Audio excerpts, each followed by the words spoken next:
It began, as these things often do, with something so subtle it nearly passed unnoticed.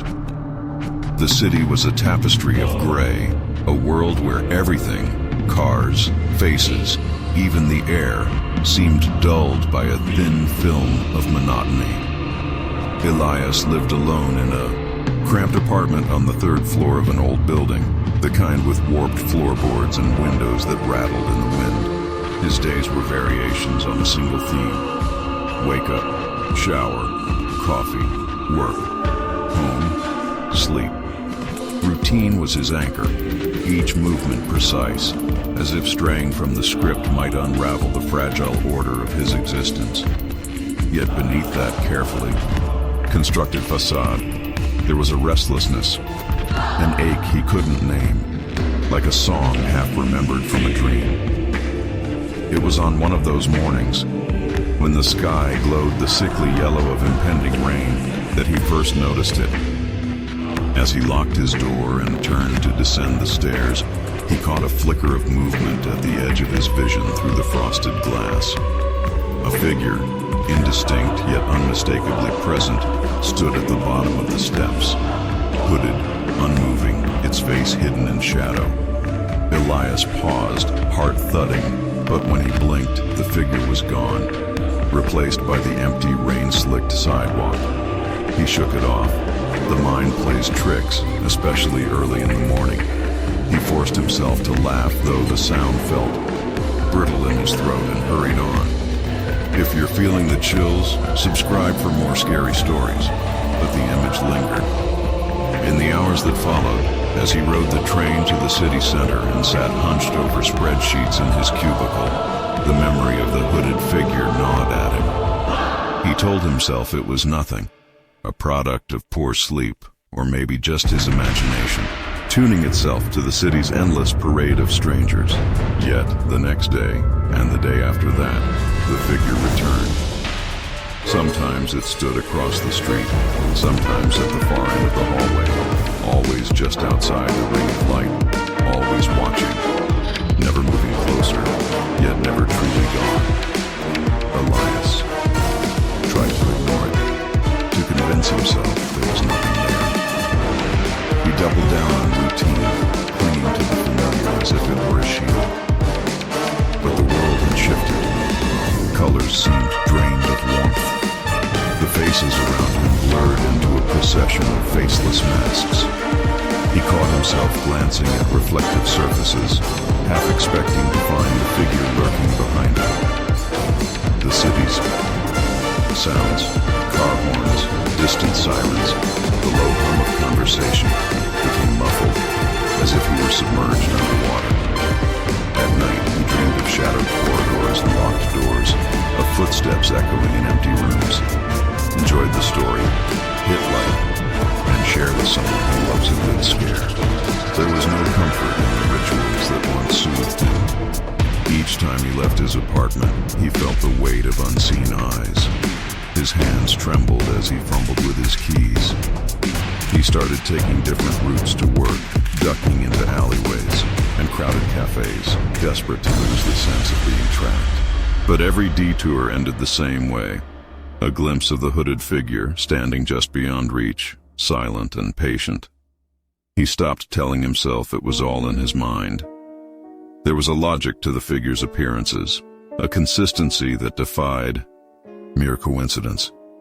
It was as if the city itself had rearranged its patterns to accommodate this new presence, bending around Elias and his silent observer. The boundary between his reality and something else, something colder, darker, grew thinner with each passing day. Through it all, he kept his fear hidden, even from himself. He became skilled at pretending, at offering polite nods and hollow smiles, at answering emails with practiced efficiency. Inside, though, his thoughts spun in ever-tightening circles. Why him? What did the figure want? Was it a warning, a punishment, or something worse? The questions pressed against his ribs, growing heavier with each unanswered day. Comment what you think will happen in the next chapter. By the time Elias realized he was no longer merely being watched, but hunted, something inside him had already begun to unravel. The world he'd known had receded, replaced by a landscape of half-lit corridors and shifting shadows, by the certainty that he was never truly alone.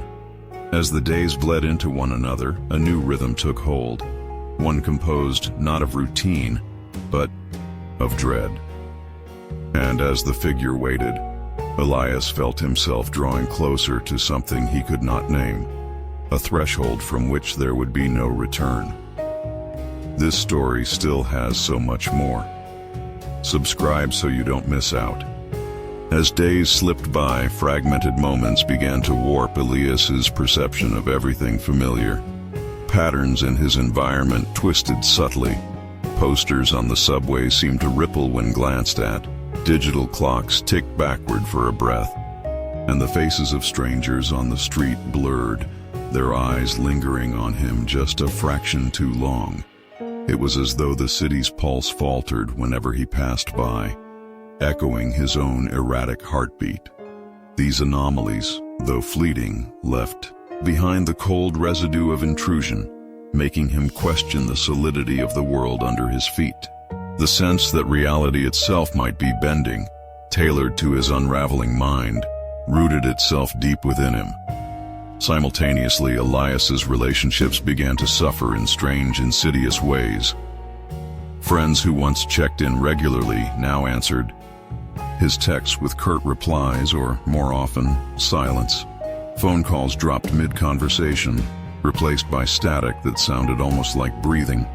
Even his mother's voice, normally a balm, seemed distant, as if she were speaking through layers of thick glass. Isolation did not arrive all at once. It crept in, disguised as circumstance, until he found himself surrounded by a void that echoed his every movement. Attempts to reach out felt like shouting into an endless well. The only response was the hollow reverberation of his own fear. Do you dare to watch until the end? Subscribe to see what's next. Looking for solace, Elias tried to immerse himself in distractions, books, music, the numbing glow of television.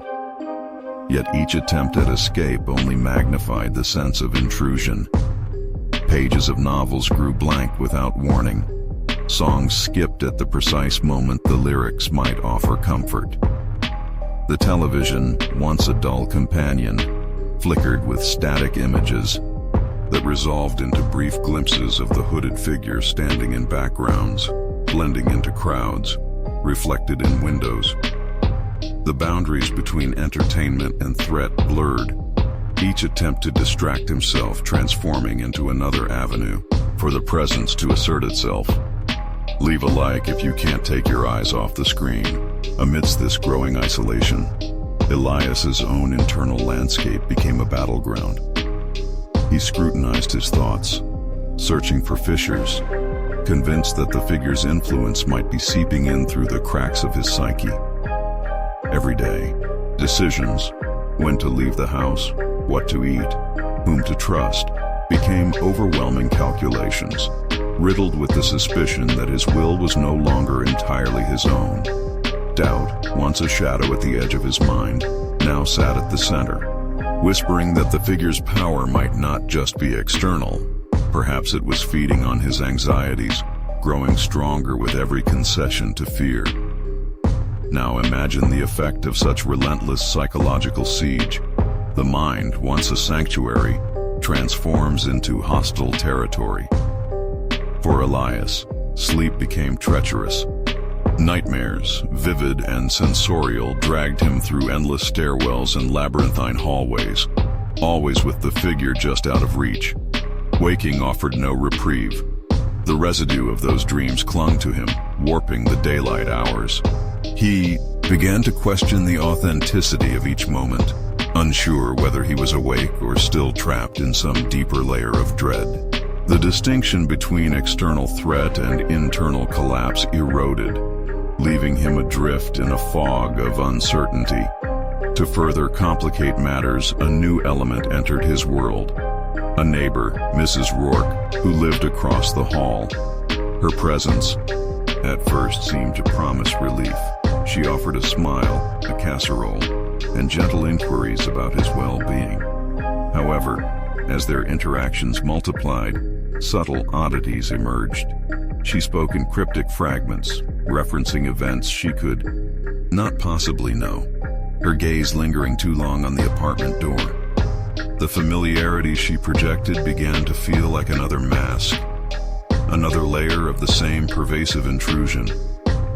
Was she an ally, or simply another extension of the force that shadowed him? If you're scared too, hit like and share with your friends.